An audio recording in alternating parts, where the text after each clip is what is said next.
You know your stained roof looks ugly, but did you know that leaving those dark stains from algae on your roof can actually damage your shingles? A roof covered with dark streaking stains is no longer able to efficiently reflect sunlight, which promotes moisture retention that can cause shingles to deteriorate. This can lead to costly, premature re-roofing.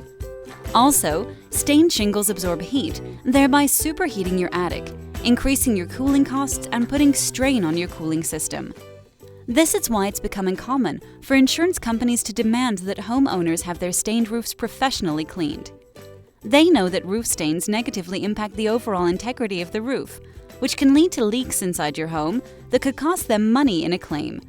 A clean roof is a healthy roof. Restore your home's curb appeal and maintain the health of your shingles. Have your roof stains professionally cleaned by an authorized local roof shampoo contractor who uses state-of-the-art, low-pressure roof washing equipment and eco-friendly, non-bleach roof shampoo soaps. For more information, visit www.roofshampoo.com.